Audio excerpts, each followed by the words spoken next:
Hi everyone, and welcome to the Safety Artisan. Today we're going to be talking about environmental hazard analysis. First of all, you should know how to approach environmental hazard analysis, both from the point of view of the requirements, the hazard analysis itself, the process, and some national and international variations in the English-speaking world. So you should know how to do the basics, okay, and also to recognize when maybe you need to bring in a specialist. But maybe most important of all, number three, is you should have the confidence to be able to get started. I can get you started today, but that's all I can do in one session. So we're going to go through the purpose and task description of environmental hazard analysis as set out in the MIL standard, and it says 7+ slides because there are sort of 7 mainstream slides plus some illustrations in there as well. And this is the major value add because I'll be talking about applying environmental hazard analysis in a US, UK and Australian jurisdiction under the different laws, which I have some experience of. So I worked closely with environmental specialists on the Eurofighter Typhoon project. And I've also worked closely with the same specialists on US programs, which had been bought by different countries. And we're going to document and record those hazards and their leading particulars within the hazard tracking system, or hazard log, as we more often call it. We're going to manage the hazards using the same system safety process in section 4 as we use for safety, but nevertheless, a lot of the work is common. So let's start going through the task description. But if you've used any kind of safety engineering standard, I don't think you're going to find anything surprising in there. So slide 2.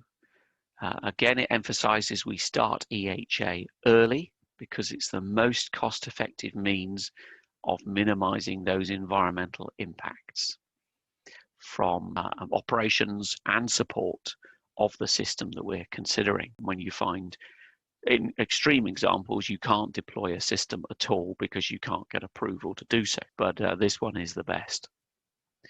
And to do that, we want to identify hazards early and get them into the systems engineering process to provide decision makers with a really good picture, the best possible picture of potential risks throughout the life cycle, so that people can make early, and that means effective decisions because they've still got choices that will mitigate those risks. Now, a little aside here, it says we're going to use the definitions in tables 1, 2, and 3 from the standard. In other words, we're going to kill somebody right down to negligible, where, you know, we've got an injury that's so minor that you know, first aid results and the person gets back to work straight away.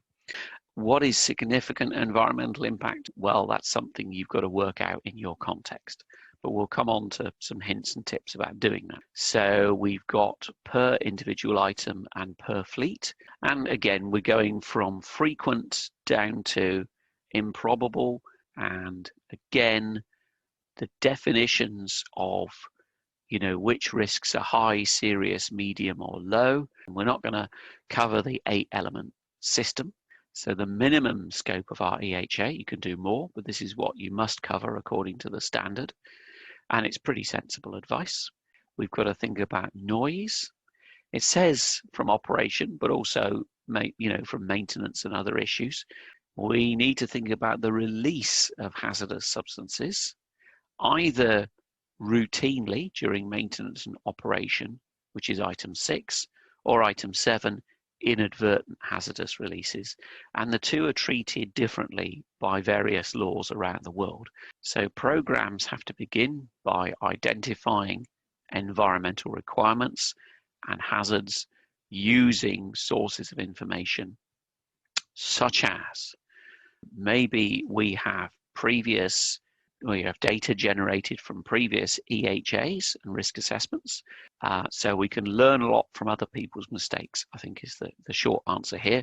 And that's very valuable because it may be hard, so there's no excuse for not doing it, and it can save us a lot of money if we can, nick somebody else's data rather than have to generate everything ourselves. Secondly, what could we learn from early acquisition activities? Did somebody do a technology readiness levels report or something like that? So number 4, do we have any design data and information, maybe some specifications? Or maybe we're thinking of buying a piece of kit that's already available off the shelf, in which case, of the discarded spares and used consumables, and some of these consumables will be contaminated, let's say. For example, used engine oil is potentially carcinogenic. What is most difficult to get rid of safely? Sorry, if there is a problem spare or consumable to dispose of, maybe we can try and eliminate that from our system. So the last slide on task description, and it adds, when considering our mitigation measures, we should think about also the impact of any mitigations on health and safety, as well as other systems engineering design considerations. Do we need to do something else or bin this element of the system entirely if it's that bad? We need to do work early, and that might be fairly basic and simple. Has this been thought of? Has it been analysed? Has it already been done? Or do we need to do new work?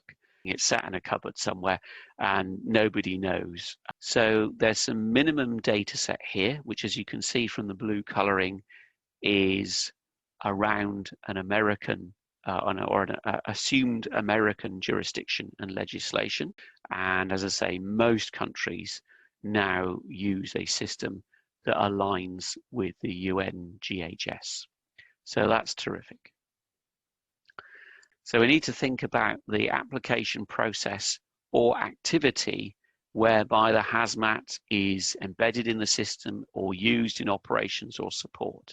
Now, certain forms of cadmium are very, very dangerous. So there's got to be a mechanism for the hazmat to actually connect with a vulnerable person or a vulnerable ecosystem, whatever it might be. So this assumes that we're competing a contract and a statement of work that goes with the request, maybe. If you need to specify certain analysis techniques or data that needs to be supplied, data elements, a particular format, particular reporting, maybe because there are requirements on you from your customer or your end user or your regulator, you need to know what they are, and then you need to flow them down to your contractor as appropriate. Again, otherwise, you're the one that will pay for it, and you may pay dearly, and it may take a long time and delay your project, and then you become everybody's enemy very, very quickly. From speaking from personal observation, sometimes the customer just blithely expects the contractor to be able to do all of this stuff, but they don't supply any data and they don't make any decisions. And it comes back to you and it becomes your problem again. So if you want to operate your system in a highly environmentally sensitive area or somewhere that receives a lot of scrutiny, then you'd better be really robust in what you're doing.